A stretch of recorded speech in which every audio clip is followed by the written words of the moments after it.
if you're silly, this is your show. And you've probably liked, subscribed, and followed This Is True Really News, and we really appreciate that. And if you want more silliness in your life, please get your friends and family members to do the same thing, and you can all share the silliness together. I mean, if you think Benny Hill was silly, yes, yeah.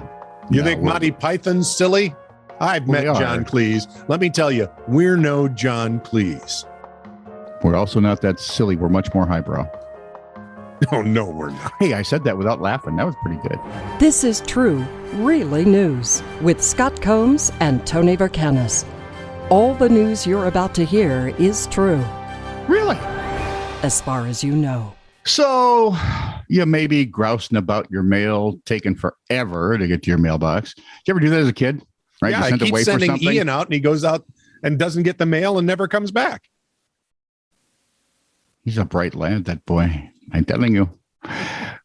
Nothing compared to a couple in Chicago, according to CBS Chicago. Last year, a postal worker tossed a package onto Vera and Donald Riddou's front porch, then pulled away in his vehicle, hitting the Riddou's van.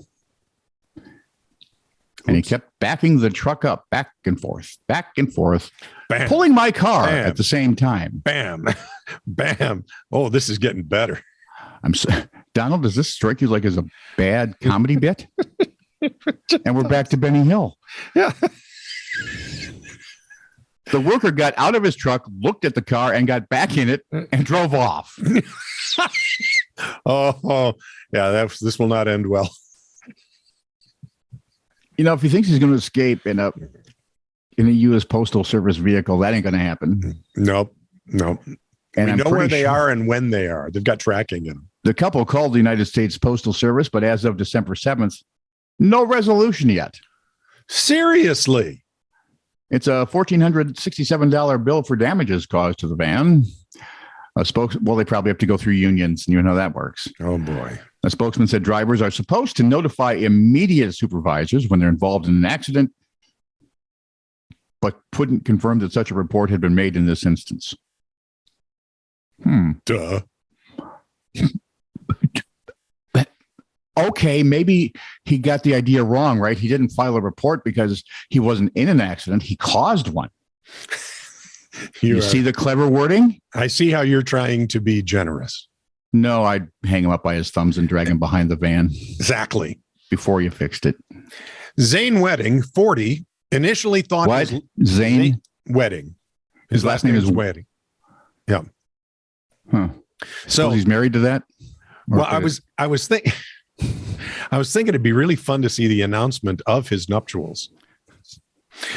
Johnson Wedding.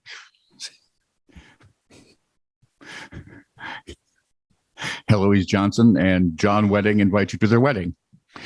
The Weddings will be vacationing in Wedding, West Virginia. 40 years old. He initially thought his left ear was clogged after he'd gone for a swim. But when the Auckland, New Zealand resident woke up feeling a wriggling sensation, he sought a doctor's advice. The doctor identified dead skin cells on his eardrum as the culprit. Wiggling dead skin cells. Yeah. So they had his ear irrigated. He was prescribed antibiotics. Yep. Told the sensation will go away on its own. Yep. Over the weekend, the arborist said he continued to feel dizzy whenever he tried to walk. The movement in his ear persisted until finally Wedding decided to see an ear specialist. Good move. This time, the doc discovered the real problem. Fortunately, that takes about 3 weeks. So, you ever try to get an appointment with a specialist? Well, this guy's... I'm sorry. New Zealand, it's such a small country. We're booked till 2093. Wrong sorry. with you. I'm in the wrong decade. This time, the doctor simply dislodged a cockroach with tweezers and then used a suction device to extract the insect. After a few minutes, Wedding felt his eardrum pop as the roach was finally removed. Those moments, he said, gave him time to consider that every movement in his ear for the past 3 days had been a cockroach. Yeah. I can't tell you how queasy I am as a guy who's had more than his fair share of ear trouble. Right? And they've never pulled a cockroach out of there. Let's just move on to a palate cleanser. Do we have one of those? That really leaves a bad taste in my ear. You're welcome. Die. Oh, just running through the reasons in my head why I used to like you. Is it the money? No, that's not it. Those seeking, wow, this is a cheery story. Those seeking euthanasia in Switzerland. Oh, I looked under youth. I looked under Asia. I couldn't find anything. Exactly. You know, the old days when people would actually go, well, yeah, where else would you look? Oh, those are gone. They're looking for euthanasia. First we'd go back and learn how to spell it. That's what we do. See, I think if we'd have taught people how to spell it, it would have been so disgusted it wouldn't be where we are today. There we go. So in Switzerland, you now have the option to use a 3D printed death capsule called the Sarco. Odie, one of my favorite places to find strange stories, reported that Philip Nitschke, suppose he's related to Ray, Google him. Linebacker for the Green Bay Packers. Yeah, last good thing to come out of Green Bay. Bradford. Well, I don't know. There's that bus headed our direction. What's a good thing coming out of Green Bay? Well, once you get to 94. Philip Nitschke, founder of Exit International, an Australian company. Exit International.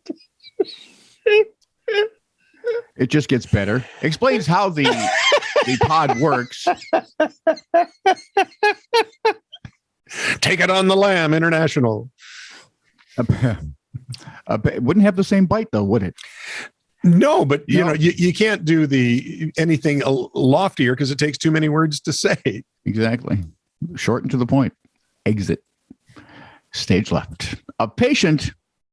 You ready? You enter the coffin-like capsule.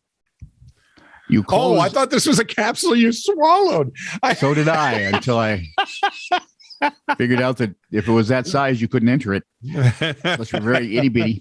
I mean, Adam probably, or shrinking guy from the Marvel. Ant-Man. Yeah, that's him.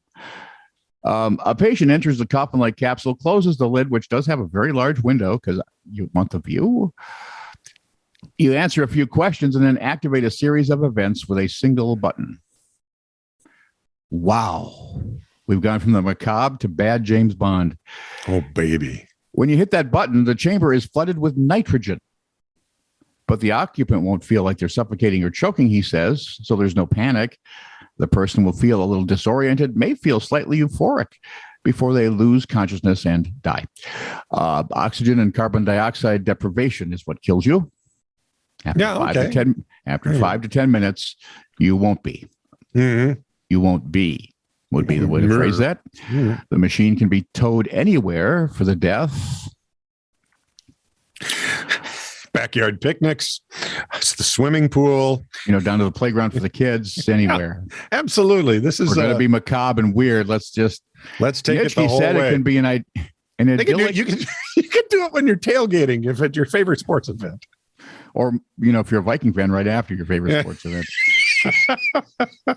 Although it's a rather permanent solution. Nitschke said it can be an idyllic outdoor setting or in the premises of an assisted suicide organization. So that wasn't, we weren't far off.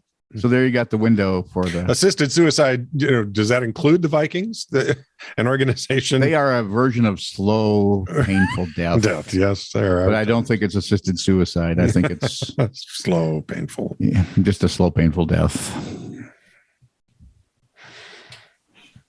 As every Viking fan ever says, just before I die, I would like to see one Super Bowl win, just one. That would be nice. They got here in 1961. We're still waiting. Still waiting. What's the magic number for the Minnesota Vikings?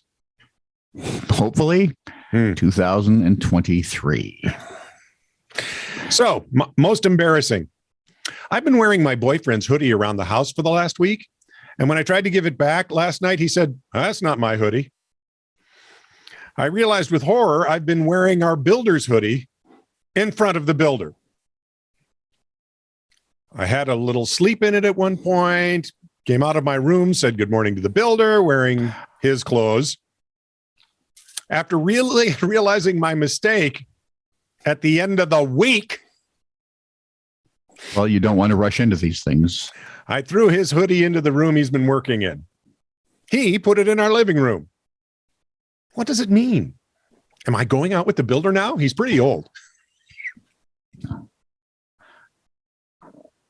You're an idiot.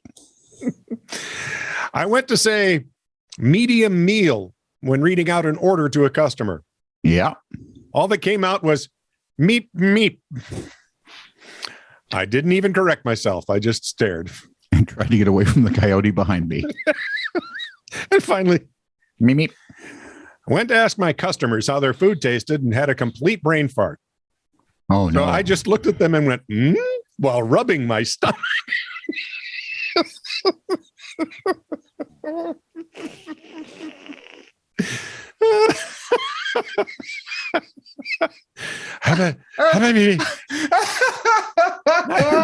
I would go to that restaurant and tip that waitress, waiter person big time. Every day. Even if I didn't eat there, I'd just go give her a couple of bucks. I hear. This is true, really news. Send email to TiTR@netradio.network.